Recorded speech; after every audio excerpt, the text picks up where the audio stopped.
The doctor placed my daughter in my arms and said, "She's healthy." But all I could hear was the silence where my wife's breathing used to be.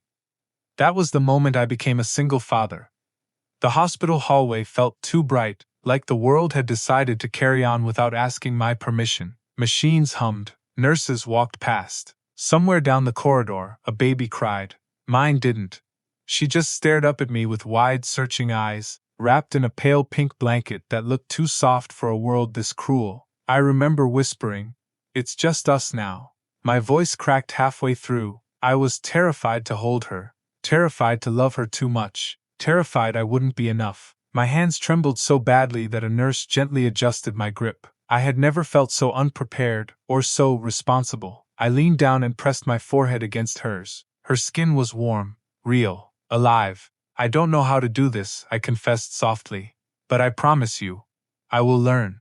And in that sterile, heartless hallway, with grief clawing at my chest, I made a vow. I would be both mother and father, even if it broke me. The drive home was the longest 15 minutes of my life. She slept in the car seat beside me, completely unaware that the world had fundamentally changed. I kept glancing at her through the rearview mirror, half afraid she would disappear if I stopped looking. The streetlights blurred past. The radio was off. I couldn't bear the thought of music, filling the silence where my wife's voice should have been. When I carried her inside the house, I stopped at the front door.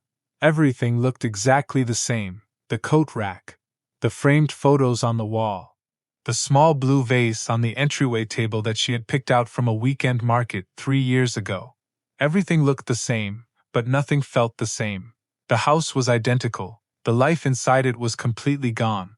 I set the carrier down gently on the living room floor and sat on the couch beside her, just sat there. For a long time I didn't move. By midnight she was crying. I had watched every video, read every article during the pregnancy.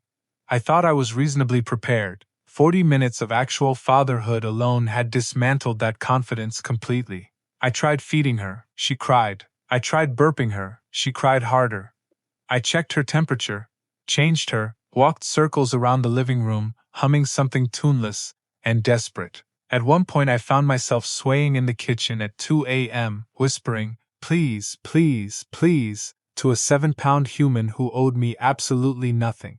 She cried anyway. I set her down in the bassinet and pressed both hands flat on the kitchen counter. My shoulders shook. I stared at the floor tiles and counted them just to have something to focus on.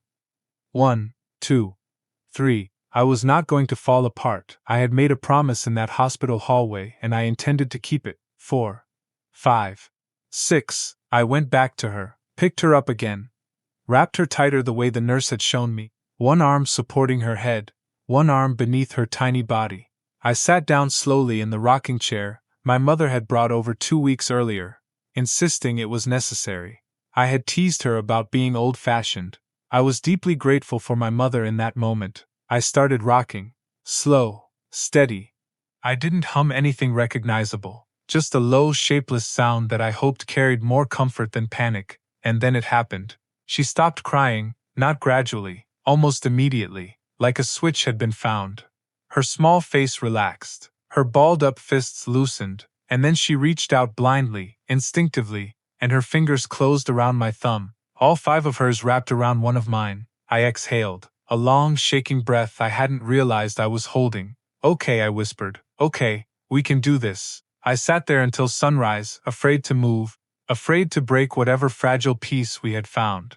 Outside the window, the sky turned from black to deep violet to a pale, luminous gold. A new day was arriving whether I was ready or not, and somehow, with her fingers still curled around mine, I thought, maybe I was months have a way of softening the sharpest edges of grief, not erasing them, never erasing them, but softening them enough that you can breathe around them without feeling like every inhale is a small act of courage. By the time my daughter was 8 months old, I had developed what I can only describe as a completely humbling education in things I had never once considered important: hair care. Specifically, infant hair care. The kind of thing that sounds simple until you are standing in a drugstore aisle for 25 minutes, reading the back of 7 different bottles while a patient store employee, pretends not to notice your quiet crisis. I bought 3 products. Used none of them correctly. Her hair was soft and dark and growing in the most unpredictable directions. I watched tutorials every night after she fell asleep. I practiced on a doll my mother brought over, which my mother found endlessly entertaining, and photographed, without my permission. The first time I managed 2 actual braids that stayed intact for longer than an hour. I felt a sense of accomplishment I hadn't experienced since my last professional promotion. I told no one how proud I was. I told everyone how proud I was. The Mommy and Me classes were their own particular experience. I found them through a community board at the pediatrician's office. The description said, "All caregivers welcome," in small print at the bottom, which I appreciated and also suspected was added specifically to avoid legal complications. The first morning I walked in, 12 women turned to look at me simultaneously. Not unkindly, just with the particular expression of people encountering something they weren't entirely expecting on a Tuesday at 10 o'clock. I smiled, set her carrier down on the mat, sat cross-legged and tried to project an energy of complete calm confidence. Inside, I was absolutely counting the exits, but then something small happened. One mother smiled at me, a genuine, warm smile without a trace of pity or confusion. She leaned over slightly and said, "First time?" I nodded. She said, "The singing part feels ridiculous for about 2 weeks, and then suddenly it's your favorite part of the day." She was entirely correct. By the 4th session, I knew every word to songs I would have previously considered beneath my dignity. By the 8th, I was singing them in the car without prompting. But the real moments weren't in the classes, or the tutorials, or the carefully researched product choices. They were in the kitchen at 7 in the morning, her sitting in the high chair watching me burn toast with the focused intensity of a documentary filmmaker. They were in the living room at bath time, water everywhere, both of us laughing for reasons that made no logical sense. They were in the quiet after bedtime, when I would stand in the doorway of her room and watch her sleep, and feel something that had no adequate name, not happiness exactly. Deeper than that, something that felt like purpose. Like I was exactly where I was supposed to be, doing exactly what I was supposed to do. Even on the hardest days, especially on the hardest days, she was the answer to every question I didn't know I was asking. And slowly, without my permission, joy had found its way back in. I noticed her on a Wednesday, which feels like an important detail somehow. Not a Monday, full of fresh resolve. Not a Friday, loosened by the end of the week. A Wednesday, ordinary, unheroic, the kind of day that doesn't announce itself. I was late dropping my daughter off at daycare, because she had decided that morning was the ideal moment to express strong opinions about her shoes. Both shoes. The color, the fit, the fundamental concept of footwear itself. By the time we arrived, my hair was uncombed, my shirt had a small yogurt contribution near the collar, and I was carrying her under one arm, like a very opinionated parcel, while managing her bag with the other hand. I pushed through the door, slightly breathless, and nearly collided with her.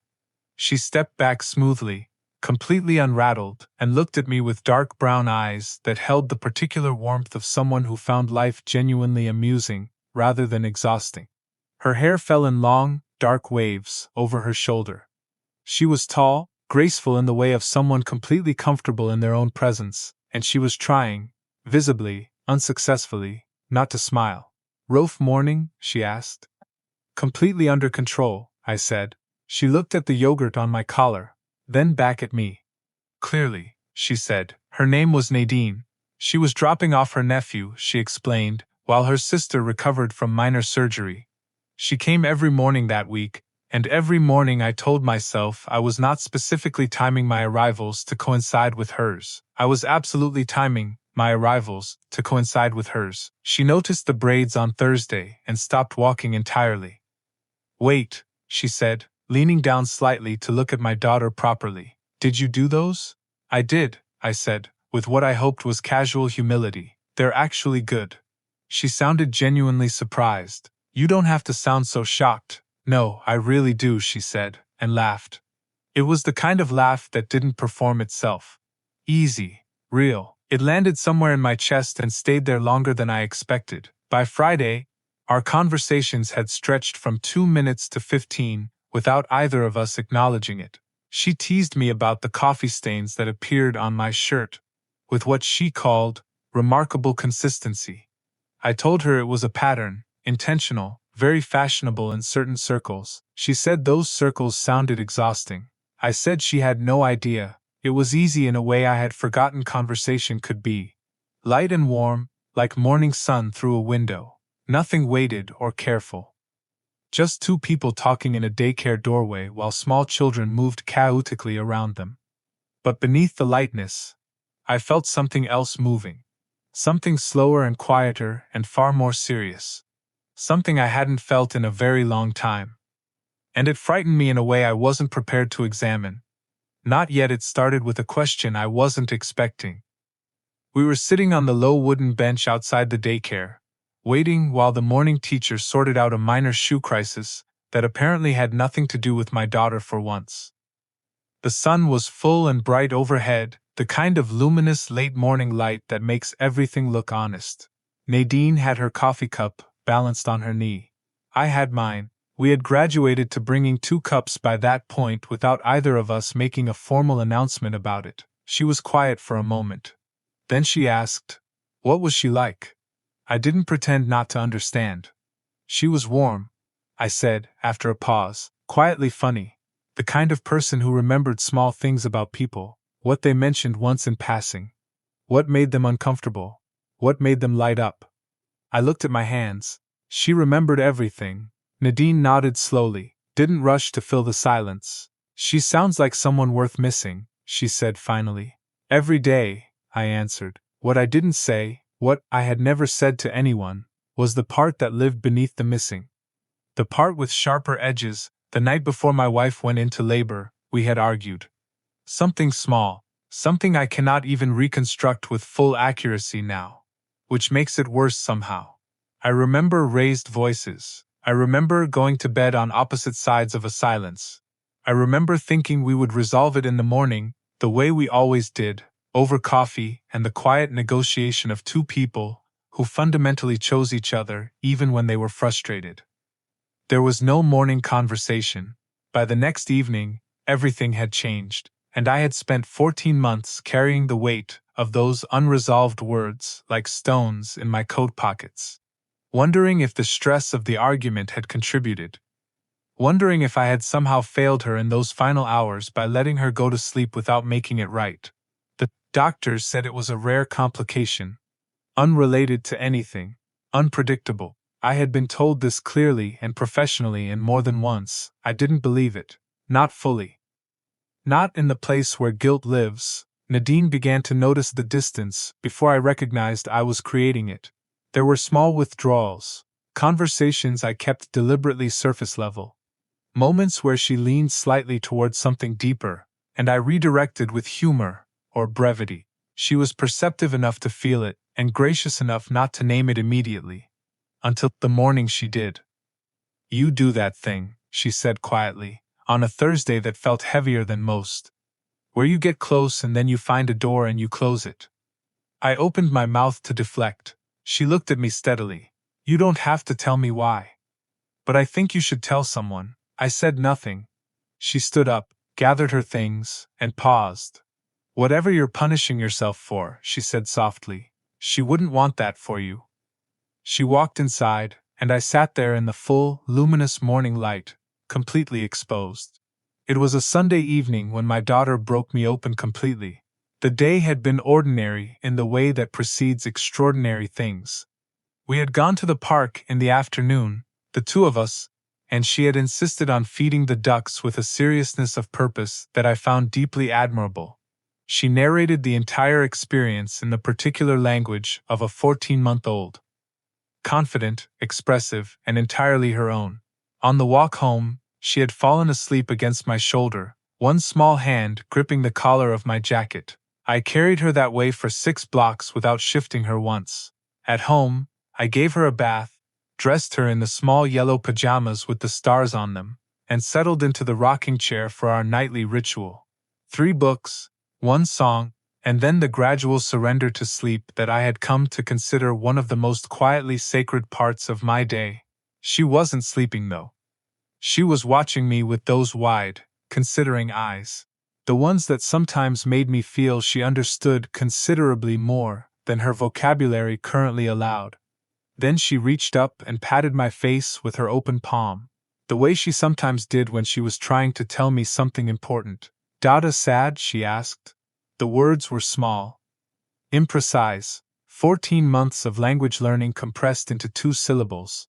They landed like something thrown from a great height. I swallowed, smiled the smile I had perfected for her benefit, warm, steady, reassuring. "Dada's okay, sweetheart," I said.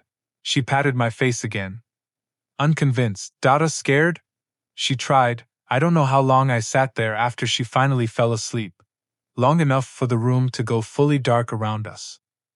Long enough for the question to move through every chamber of my chest and settle somewhere permanent. Dada scared, yes. Profoundly, completely, exhaustingly scared. Scared of loving someone and losing them again. Scared that allowing happiness was a form of forgetting. Scared that if I let Nadine in and something happened, if life shifted without warning the way it had before, there would be nothing left of me to reassemble. But sitting in that darkness, holding my sleeping daughter, I heard something else beneath my own fear. I was teaching her every closed door I chose, every deflection, every careful managed distance. She was watching all of it with those wide, considering eyes, absorbing it the way children absorb everything, not through instruction, but through proximity. Through witnessing, I was teaching her that love was something to be rationed, that happiness required armor, that the people who reached toward you were better kept at a careful, survivable distance, and she deserved none of those lessons. She deserved a father who showed her that grief and love could exist in the same heart without one canceling the other. That choosing someone new wasn't a betrayal of someone gone. That hope wasn't reckless. It was necessary. I pressed my lips to her forehead. "I'm sorry," I whispered to her, to my wife, to myself.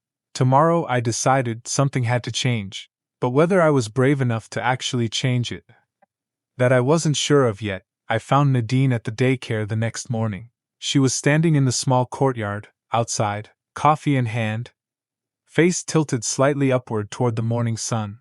The light fell across her in that full, luminous way that makes certain moments look like they were composed deliberately. Her dark hair caught the brightness. Her expression was quiet, unguarded, the face people wear when they believe no one is watching. I stood at the gate for a moment before she heard me. She turned. Something moved across her face, careful, measured, the expression of someone who had decided to protect themselves and was committed to that decision. "Hey," she said. I said. A pause stretched between us. A Wednesday pause. Ordinary, unheroic. I broke it. "I blamed myself," I said, "for her death. Not because the doctors didn't tell me the truth. They did, clearly, more than once. But because the night before we argued. Something small, something I can't even fully remember now, which is its own particular cruelty." I exhaled slowly. She went to sleep without us resolving it, and by the next evening she was gone. And I have been carrying that unfinished conversation for 14 months, like it was the reason, like if I had just. My voice stopped working briefly. Nadine didn't move, didn't rush toward me or away. She simply held the space open, the way she always did, with that particular grace that was entirely her own. "I've been keeping you at a distance," I continued, "because getting close to someone felt like agreeing to survive another loss. And I wasn't sure I was built for that." I looked at her directly, but my daughter asked me last night if I was scared. 14 months old. 2 words, and she was more accurate than 14 months of my own self-examination. Nadine's jaw tightened slightly. Her eyes were bright. "You are so hard on yourself," she said quietly. "I'm working on it," I said. She laughed softly, looked down at her coffee, then back up at me. "She wouldn't want the unfinished argument to be the last word," Nadine said. "You know that, right? The love was the last word. It always is." Something in my chest released, quietly, like a window being opened in a room that had been closed too long. We didn't rush anything after that. We had coffee in the courtyard while the children played inside. We talked, We talked about fear and loss, and the strange courage it takes to remain open to life after it has demonstrated what it's capable of taking. She told me things about her own quiet heartbreaks. I listened, the way she had always listened to me, with full attention, without agenda. My daughter appeared at the window at one point and pressed her palm flat against the glass, watching us. I waved at her, she grinned, wide, unguarded, luminous, and pressed both hands against the glass like she was trying to reach through it. That image, that small, bright face. Those two open hands, I think about it still. Nadine didn't replace what I had lost. She never tried to. What she did was quieter and more profound than replacement. She sat beside the grief instead of asking it to leave. She learned the name of my wife naturally, over time, and said it without discomfort. She brought flowers to the grave with me one Saturday morning, stood a respectful distance away, and didn't say a single word, because she understood instinctively that some moments require only presence. My daughter reached for her hand on the walk back to the car. Nadine looked down, then at me. I nodded. She took it. Love after loss is not a betrayal. I know that now in a way that lives in my body rather than just my understanding. It is not forgetting. It is not replacement. It is not a diminishment of what was. It is the bravest possible answer to the question grief asks you. Will you still choose to live fully? My daughter deserved a father who answered yes. So did I, and on a luminous, ordinary morning, standing in a small courtyard with coffee going cold in my hand, and a woman who had waited patiently for me to find my way back to myself, I finally did.